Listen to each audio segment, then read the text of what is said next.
Oh! Wow. Wouldn't you hate to be that guy? Who wants to go to the dentist and have him pull the tooth and then say, oh, let me give you a little Novocaine for that pain? No, we want the Novocaine first, then the dentist can pull the tooth. That's the way it's supposed to work. That is the proper order. You know, when it comes to salvation, there is a proper order. And some churches today, in fact, most churches today, don't teach the proper order. We want to look at that by examining 4 passages with you. First, I want to turn to Mark chapter 16. Let me set up the context for you. Jesus is at the end of his time here on earth. He has already died. He has been raised from the dead. He's been with his apostles about 40 days, and now he is giving them some final instructions. Listen to what he says to them in Mark chapter 16, verses 15 and 16. And he said to them, "Go into all the world and preach the gospel to every creature. He who believes and is baptized will be saved, but he who does not believe will be condemned." So they're to go and take the gospel, the good news about Jesus and salvation in Jesus, to the whole world.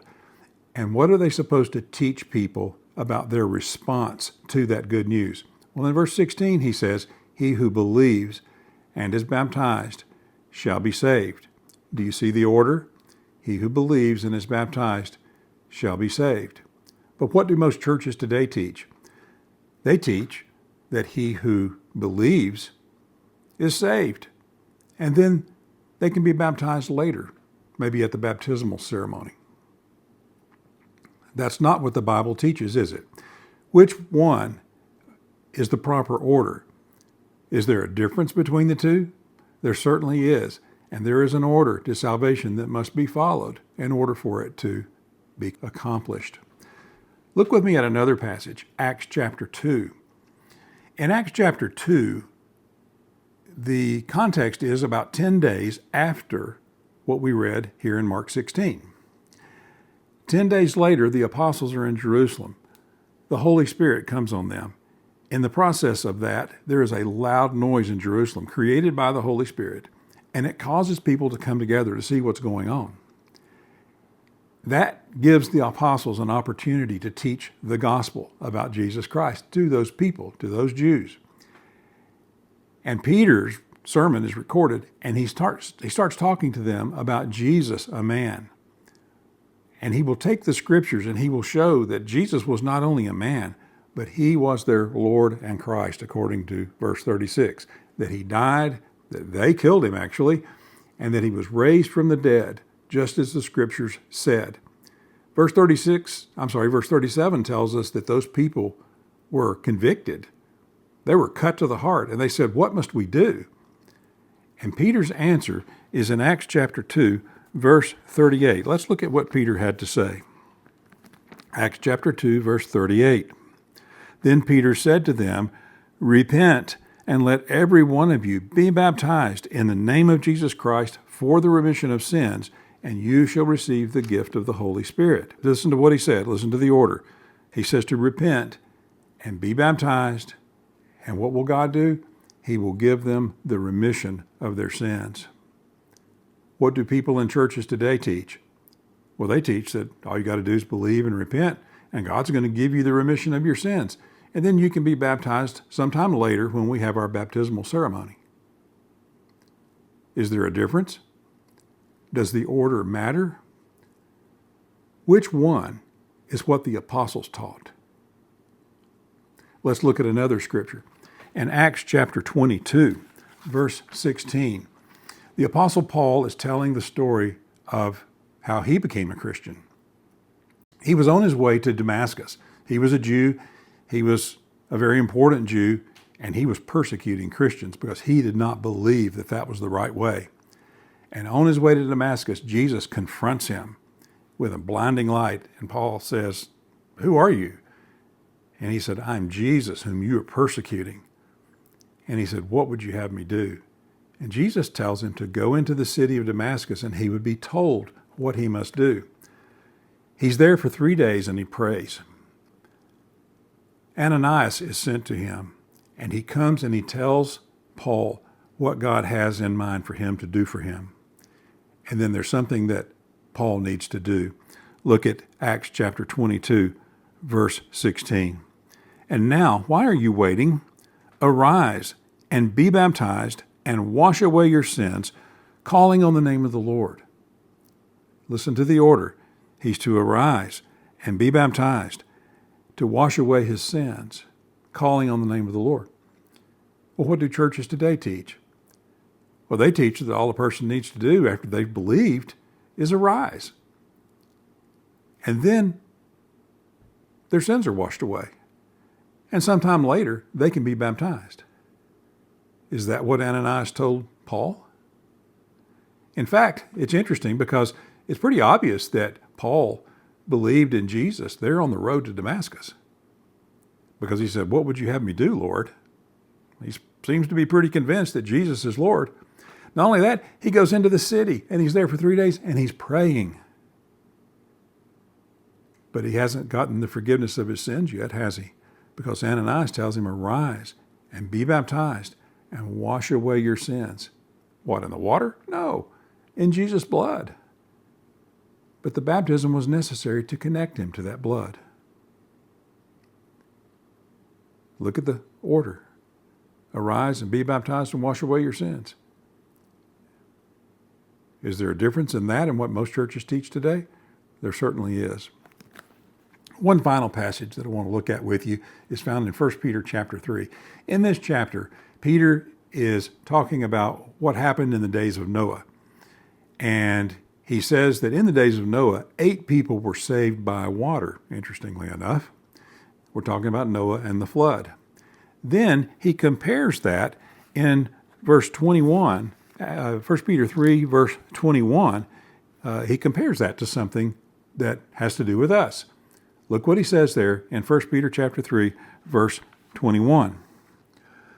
The like figure, whereunto even baptism doth also now save us, not the putting away of the filth of the flesh, but the answer of a good conscience before God by the resurrection of Jesus Christ. Now look at what Peter said. He said that baptism doth also now save us. What do most churches today say? Well, they will boldly say, baptism does not save us. Is there a difference? Is there a difference in the word order? They add a word. They say baptism does not save us. And Peter said that baptism does save us. So there's a difference in what churches say today and what Peter said back then. Which one is what God said? Somebody might ask, well, does the proper order really matter? Is it that important?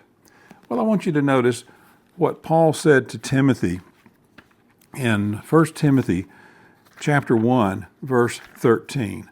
1 Timothy 1, verse 13. Paul is writing to Timothy, who is a young evangelist who's going to be taking the gospel to the world along with Paul and then ultimately without Paul when Paul dies. And what he says to him there in 2 Timothy chapter 1, verse 13. He tells Timothy to hold fast the pattern of sound words which you have heard from me in faith and love which are in Christ Jesus. What is he supposed to do? Hold fast the pattern of sound words. There's a pattern. What is a pattern?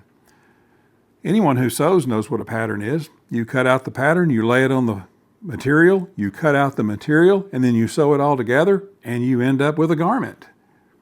If you don't follow the pattern, you don't end up with a proper garment. A pattern is a blueprint. So we have a house that we want to build, and someone draws up the blueprints. We expect our builder to follow those blueprints so that we end up with the house that we intended to end up with. And so that is the pattern. That is a pattern of sound words that Timothy is to follow. So yes, order matters. Let's look at another passage. This is back in the Old Testament, back in 1 Chronicles 15, verse 13. This is in the days of David, King David, and David had established Jerusalem as the capital of his nation, and he wanted the tabernacle of God, which was a portable facility. He wanted that brought to Jerusalem, to be set up there kind of permanently in Jerusalem. And so they got it there, they set it up, and then they needed to move the Ark of the Covenant from where it was into that tabernacle. And it was some distance. And so David sends a cart, an ox cart down there, and they put the Ark on it, and they're going to take it to Jerusalem. Well, as they're going along, the ox cart hits a bump, and the Ark is kind of tipping over, leaning, maybe going to fall off the cart. And so Uzzah reaches out with his hand to stop or to hold or support the Ark so that it won't fall. And when he does, he's killed instantly. Why? Because God had said no one was allowed to touch the Ark. It represented his presence. You don't touch his presence.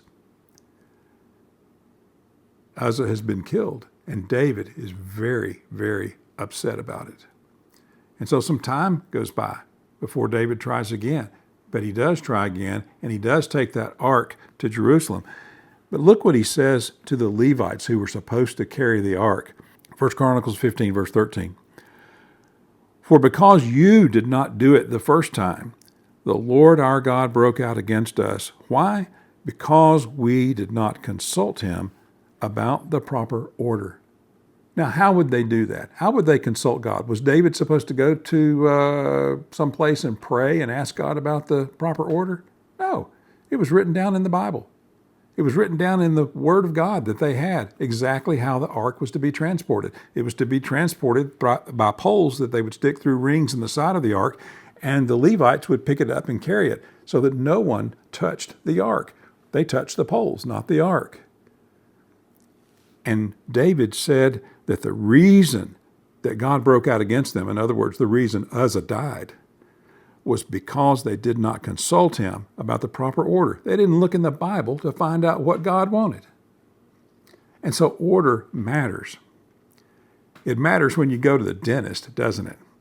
And I'll tell you, it certainly matters when it comes to salvation. Now, somebody might be thinking, I thought baptism was a work and that we can't be saved by works. I've done a video to answer that question. There should be a link on the screen here, but there'll be a link in the description as well. And you can look at that video and see what the Bible answer is to that question. Preachers today are not teaching what Jesus taught, what Peter taught, what Paul taught. And that is unfortunate because people are not being saved when they aren't told the proper order. And so we need to consult God about the proper order, just like David did. You may be wondering, well, I'm not sure that I did it in the proper order. What should I do? I'll tell you what you should do. You should follow the proper order. Just do what God says. Find someone who will, upon your confession of your faith in Jesus Christ and your repentance of any sin that's in your life, they will baptize you in the name of Jesus Christ for the remission of sins, and your sins will be washed away by the blood of Jesus Christ. I know you may have questions about this, and I hope that you will contact me. My contact information will be at the end of the video. Please contact me and let me know how I can help. May God bless you in your search for His truth. Thank you.